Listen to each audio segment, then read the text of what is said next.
Hello दोस्तों, welcome to my YouTube channel. पिछले video में हम लोगों ने चैप्टर नंबर 1 फिनिश किया था। आज हम लोग चैप्टर नंबर 2 बहुपद के क्वेश्चन हल करेंगे। बहुपद में दो राशियां होती हैं जो पढ़ना हमें लिए बहुत जरूरी है।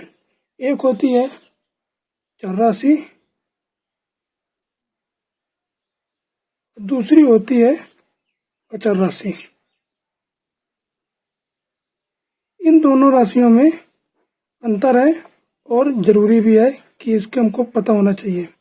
चर राशि वह राशि है जिसका निश्चित मान नहीं होती है। चर राशि जिसका निश्चित मान नहीं होता है। अगर हम सीधा बोलें तो जो ए टू जेड अल्फ़ाबेट होते हैं, ए टू जेड अल्फ़ाबेट होते हैं, इनको ही चर राशि कहते हैं। और इनका जो मान होता है वो निश्चित नहीं होता है, अनिश्चित होता है। जैसे कि अगर हम लिखें कि 3x - 4 बराबर में 0। अब हमें x का मान हमको नहीं पता है कि अगर कितने यहाँ पे गुणा करें कि यहाँ पे 4 आ जाए, या तो हम यहाँ पे x का मान निकालें।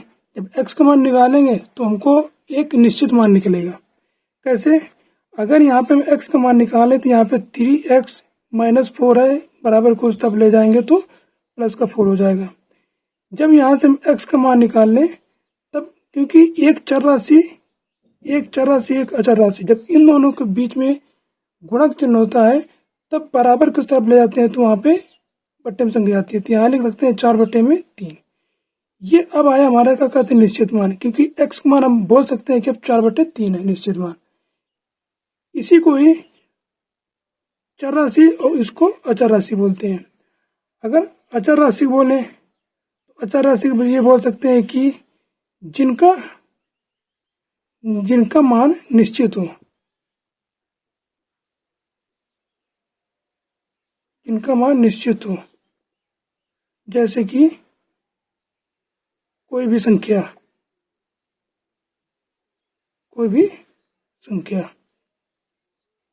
ठीक। जैसे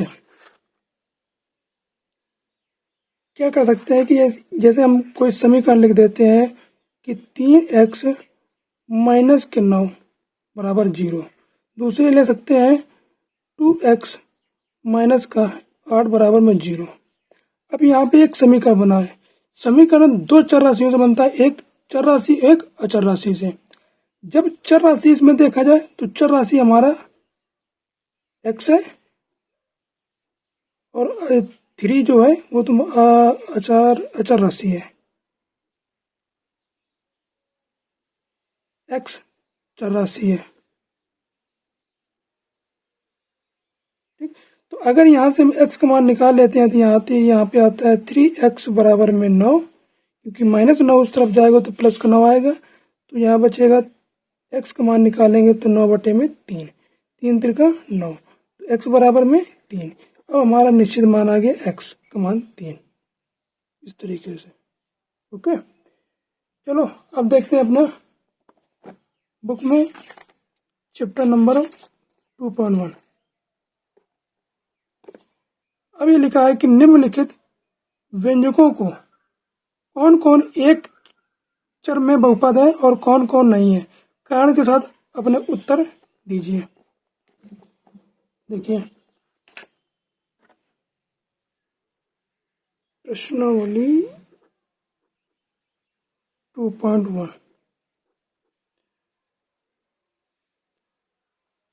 पहला सवाल है, हमें चर पद देखना है, कौन कौन से चर पद है। तो अगर पहला सवाल ये है कि 4x² - 3x प्लस का 7। अब हमको ये बताना है कि ये एक चर बहुपद है कि अनेक चर बहुपद है। तो आप लोग ये देख सकते हैं कि जो ये समीकरण है, समीकरण हमारा दो राशियों से मिलकर बना है। एक तो चर राशि, एक अचर राशि है। अब आप ये देख सकते हैं कि इसमें 3 पद हैं, 1 पद, 2 पद और 3 पद। अब इसमें चर राशि कितनी है? चर राशि सिर्फ इसमें एक है। कौन सी? चर राशि केवल एक है, वो भी कौन सी है? एक्स। तो इसको हम लिख सकते हैं कि ये यहाँ पे लिखेंगे 4x² माइनस का 3x प्लस में 7। इसको हम लिख सकते हैं यह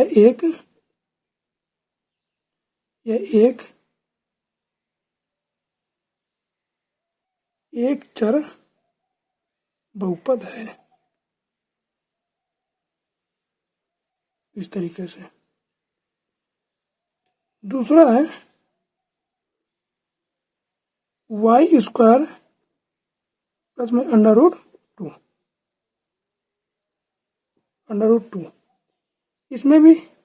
इसमें दो पद हैं, लेकिन इसमें भी एक चर है। कितने चर है? एक चर। क्योंकि सिर्फ इसमें समीकरण में y एक बार आया, y के अलावा कोई भी चर राशि नहीं है, तो इसको हम यह लिख सकते हैं, यह y² प्लस में √2 यह एक चर बहुपद है,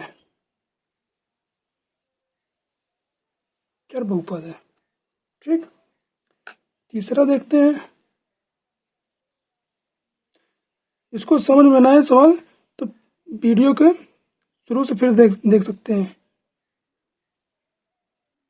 तीसरा सवाल है कि 3√t प्लस में t √2।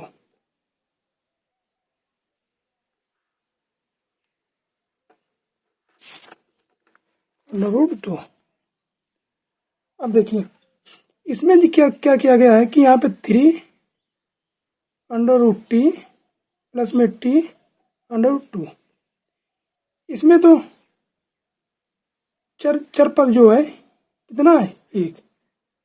एक चर पद है, लेकिन इसमें एक चीज है कि इसमें जो t का मान है, जो t है अंडरवुड में है। अब अंडरवुड में है तो ये संख्या तुम्हारी बहुपद नहीं होगी, क्योंकि चर का प्रत्येक घातांक पूर्णांक संख्या नहीं है। तो इसको हम लिख देंगे यह बहुपद नहीं है, क्योंकि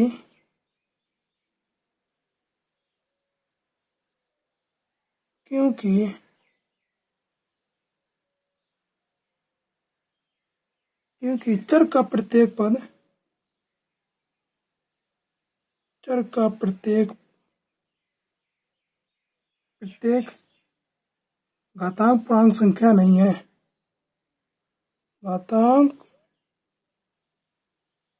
पूर्णांक संख्या नहीं है। इस तरीके से। अब इसी प्रकार सेम सवाल फोर्थ है y प्लस 2/y। अब इसको हल करेंगे। अब देखिए इसका भी क्या कहते हैं, चर का प्रत्येक घातांक पूर्णांक संख्या में नहीं है, संख्या में होनी चाहिए, क्योंकि यहाँ पे नहीं है, यहाँ पे भी नहीं है, तो ये भी हमारा हो जाएगा यह बहुपद नहीं है। और सेम जो तीसरे क्वेश्चन में जो हमने कारण लिखा था, वही कारण सेम क्या कहते हैं, ये फोर्थ नंबर में हो जाएगा। ओके, ठीक। अब देखते हैं फिफ्थ पार्ट।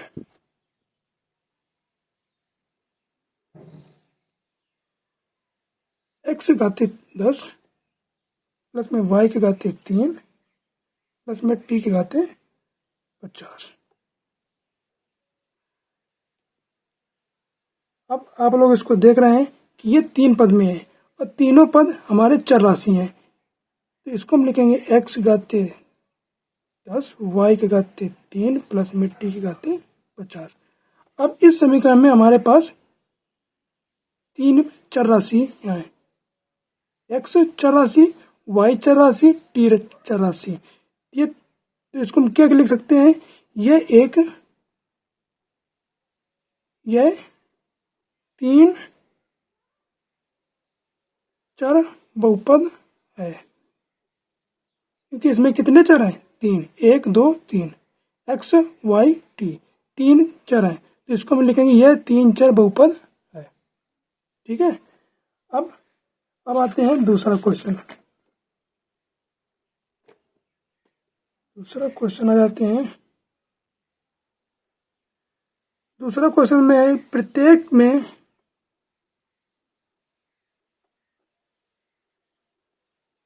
में एक्स स्क्वायर का गुणांक लिखिए।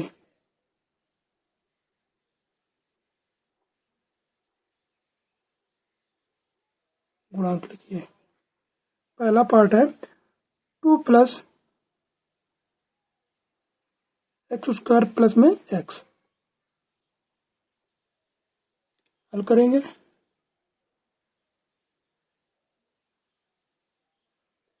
देखिए, गुणांक क्या होता है, जब किसी चर राशि में किसी भी अचर राशि का गुणा होता है उसको ही गुणांक कहते हैं।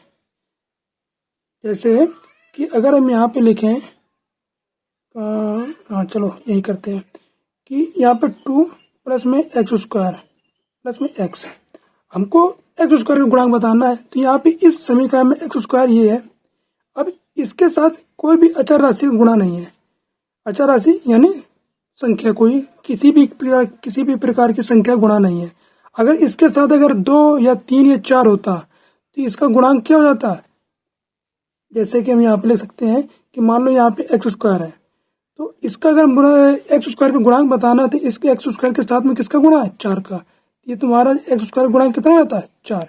इसी प्रकार एक्स स्क्वायर में कोई भी संख्या गुणा नहीं है, तो इसको हम लिख सकते हैं कि एक्स स्क्वायर का गुणांक बराबर, जब कोई भी संख्या गुणा नहीं होता तो वहां पे होता है 1। ये भी हमारा आंसर हो गया। ठीक है, चलिए यहाँ पे अब आते हैं सेकंड पार्ट। अब सेकंड पार्ट में दिया है 2 माइनस एक्स स्क्वायर प्लस में एक्स घाते 3। इसको सेम तरीके से करेंगे, 2 माइनस एक्स स्क्वायर प्लस में एक्स घाते 3। तो अभी देखिए, इसमें में एक्स स्क्वायर गुणांक पूछ रहा है। अब इसमें भी क्या कहते हैं, किसी भी संख्या का गुणा नहीं है इसके साथ में, लेकिन इसके आगे चिन्ह है, जो एक्स स्क्वायर का जो गुणांक है 1, तो उसके आगे भी चिन्ह सहित हमको लिखना होता है, जो भी प्लस हो माइनस हो। तो इसको हम लिखेंगे एक्स स्क्वायर का गुणांक बराबर -1, है ना, -1 आंसर। ठीक, चलिए थर्ड पार्ट आते हैं। पाई की घाते 2 पाई बटे 2 एक्स स्क्वायर प्लस में एक्स। चौथा पार्ट भी है, तो √2x माइनस में 1। दोनों पार्ट करते हैं हल। इसका मैं एक पार्ट करूंगा, एक आप लोगों के लिए होमवर्क हो जाएगा। पाई बटे में 2 एक्स स्क्वायर प्लस में एक्स। अब देखिए, अब एक्स स्क्वायर का गुणांक इसमें दिया है कितना, पाई बटे 2, क्योंकि एक्स स्क्वायर के साथ में पाई बटे 2 का गुणा हुआ है। जब किसी भी एक चर राशि हो एक अचर राशि हो, अगर उन दोनों संख्याओं के बीच में किसी भी प्रकार का चिन्ह नहीं होता तो वहां पे हम गुणा के चिन्ह मानते हैं। यहाँ पे ऐसे, तो अब इसको हम लिख सकते हैं एक्स स्क्वायर गुणांक बराबर में पाई बटे में 2। तो एक्स स्क्वायर गुणांक कितना हो गया, पाई बटे में 2। ये आंसर हो गया। ओके, चलिए इसमें देखते हैं। अब इसमें दिया है कि √x x माइनस में 1। अब √x माइनस में 1। अब आप लोग ये देख रहे होंगे कि जो ये सवाल है इसमें एक्स स्क्वायर तो लिखा ही नहीं है, कहीं भी एक्स स्क्वायर नहीं, यहाँ पे एक्स घाते 1 दिया है, तो हमको गुणांक बताना है एक्स स्क्वायर का। हमको गुणांक बताना है एक्स स्क्वायर के, लेकिन आप लोग याद रखते हैं कि यहाँ पे एक्स स्क्वायर है भी नहीं है। तो जब यहाँ पे कोई एक्स स्क्वायर नहीं है तो इसका हम लिख देंगे एक्स स्क्वायर का बराबर 0, यानी 0। एक्स स्क्वायर है भी नहीं है तो एक्स स्क्वायर का मान कितना होगा? 0। आंसर ऐसे कर सकते हैं। ओके, अब आते हैं तीसरा 3 नंबर सवाल। 3 नंबर सवाल में तो यही है कि हमको सिर्फ उदाहरण बताना है, उदाहरण बताना है। बुक से देखते हैं कि 35 घात के द्विपद, इसमें 2 पद होने चाहिए। 35 घात के द्विपद का और 100 घात के एक पदी का एक एक उदाहरण दीजिए। मतलब 2 पद होने चाहिए और घात 35 होनी चाहिए। आसान सा सवाल है, कर सकते हैं। अगर हम करें तो उदाहरण बताना है। उदाहरण तो अगर ये हम 2 पद लेने हैं तो एक ले लेते हैं 3x माइनस में 4। 2 पद हो गए क्योंकि 2 पद बोला है। 2 पद और घात कितनी? 35, तो x में हम 35 घात लगा देंगे। एक ये हो गया उदाहरण। दूसरा उदाहरण हो गया कि अब हमसे पूछा एक पद के लिए, एक पद के लिए 100 की घात, एक पद के लिए 100 की घात, तो हम कुछ भी लिख दें अपने अनुसार, कोई भी एक सा उदाहरण लिख सकते हैं। तो हम लिख सकते हैं कि √2y के घाते 100। बस ये हो गया आंसर। ओके, चलिए, वीडियो अगर अच्छी लगे तो लाइक शेयर सब्सक्राइब करते रहें।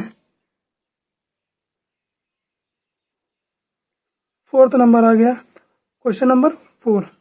प्रत्येक बहुपद की घात बताइए। प्रत्येक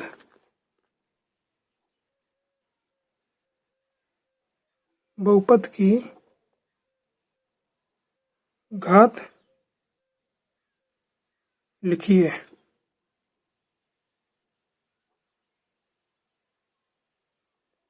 फर्स्ट पार्ट है 5x घाते 3 प्लस में 4x स्क्वायर प्लस में 7x। अब हमको ये करना है, इसमें क्या बताना है कि बहुपदों में से प्रत्येक बहुपद की घात बतानी है, मतलब कि अधिकतम घात बतानी है, जो अधिकतम घात हो। और अधिकतम घात कितनी है? अधिकतम घात कितनी है? देखिए, अब यहाँ पे लिखेंगे 5x घाते 3 प्लस में 4x स्क्वायर प्लस में 7x। अब आप लोग देख सकते हैं कि इसमें सबसे बड़ी घात कितनी है? 3। तो यहाँ पे लिखेंगे घात बराबर 3 हो गया। ऐसे कर सकते हैं, ऐसे करना है।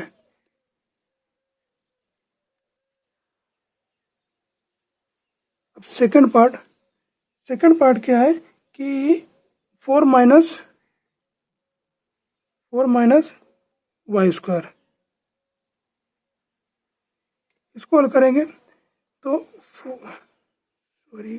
4 माइनस में वाई स्क्वायर।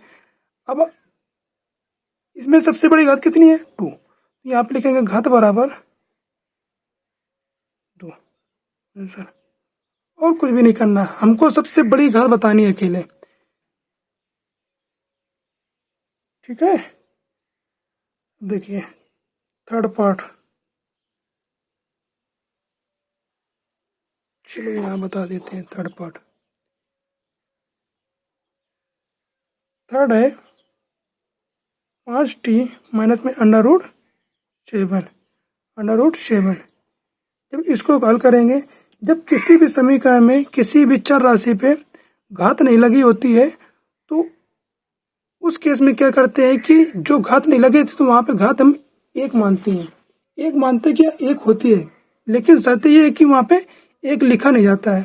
जैसे कि यहाँ पे 5t माइनस √7, तब यहाँ पे t की घात कुछ भी नहीं है। तो यहाँ जब t की घात कुछ नहीं है तो यहाँ पे 1 होता है, लिखा नहीं जाता है। तो यहाँ पे लिखेंगे घात बराबर 1। ठीक, ये हो गया आपका आंसर। अब 4th नंबर है। 4th नंबर में क्या है? 4th नंबर में है 3। 3। अब इसमें तो कोई चर राशि है नहीं है, तो जब चर राशि नहीं है तो घात भी नहीं होगी, तो जब घात नहीं होगी तो यहाँ हम लिख देंगे हल करके घात बराबर में 0, इस प्रकार। ओके, चलिए अब इस चैप्टर का लास्ट क्वेश्चन बचा है 5 नंबर, इसको करते हैं फिर ये चैप्टर खत्म।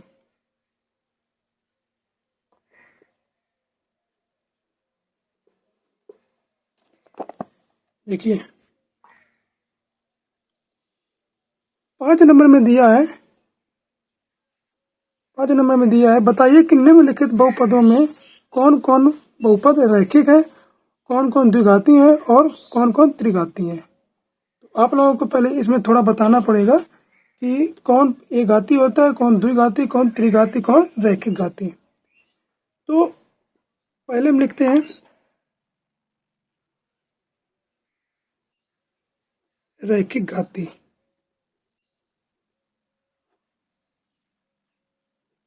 जिसमें कोई घात न हो उसे रैखिक घाती कहते हैं। ठीक है, फिर आता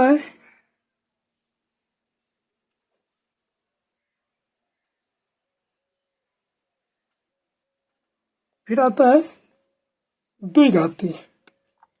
क्या? द्विघाती,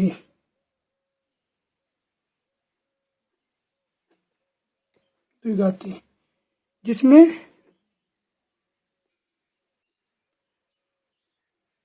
अधिकतम घात, अधिकतम घात,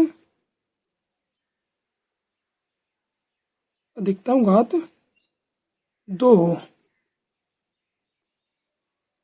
उसे द्विघाती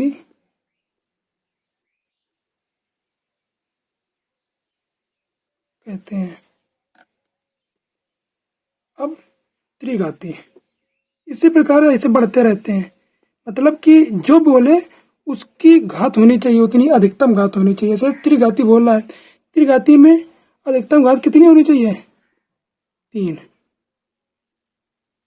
अधिकतम घात 3 होनी चाहिए।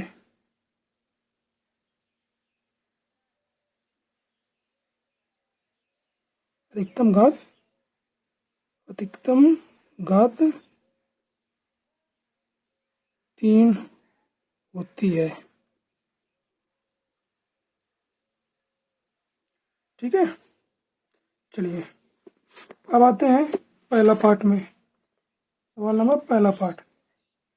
अब देखते हैं कि पहला पार्ट है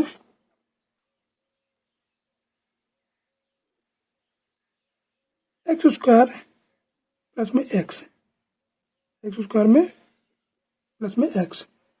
अब आप लोग देखिए कि एक्स स्क्वायर प्लस एक्स है, इसमें सबसे बड़ी घात कितनी है या सबसे अधिकतम घात कितनी है? 2। तो इसको ये समीकरण क्या हो सकता है? ये हो जाएगा एक्स स्क्वायर प्लस में एक्स, तो ये लिखेंगे यह एक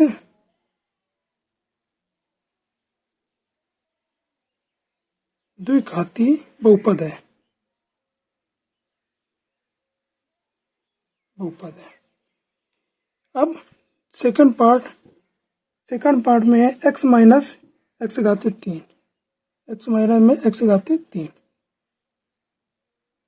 एक्स माइनस एक्स घातीय 3, इसको भी लिखेंगे एक्स माइनस में एक्स घातीय 3। अब इसमें सबसे अधिकतम घात कितनी है? 3, अधिकतम घात 3, तो ये लिखेंगे यह एक त्रिघाती बहुपद है, त्रिघाती बहुपद है। ठीक है, चलिए थर्ड पार्ट में दिया है वाई प्लस में वाई स्क्वायर प्लस में 4, इसको हल करेंगे। अब तो आप लोगों को समझ में आ ही गया होगा, कर सकते हैं। तो वाई प्लस में वाई स्क्वायर प्लस में 4। अब इसमें सबसे बड़ी घात कितनी है बताइए? आप लोगों से बताएंगे कि सबसे बड़ी घात कितनी है?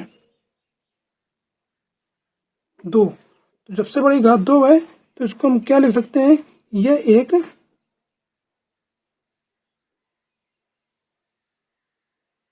द्विघातीय बहुपद है।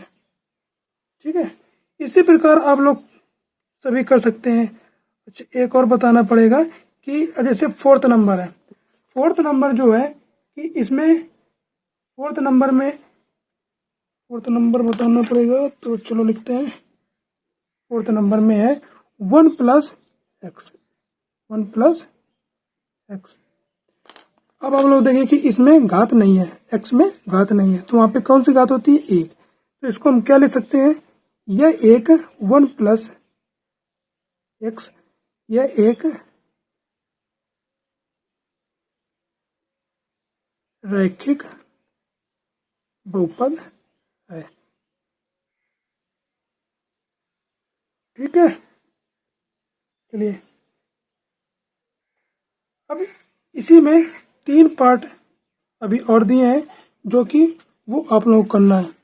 कैसे करेंगे समझ में आया ही होगा। तो आप लोगों को जो होमवर्क में है 3 सवाल देते हैं, यहाँ पे कर सकते हैं 3t और r² 7x⁻3, ये आप लोगों का होमवर्क है। ओके, इसी प्रकार नेक्स्ट चैप्टर करेंगे अगले दिन।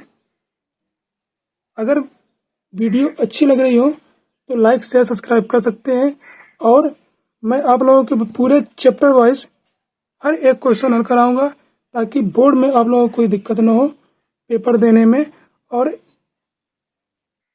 वीडियो को सपोर्ट करें।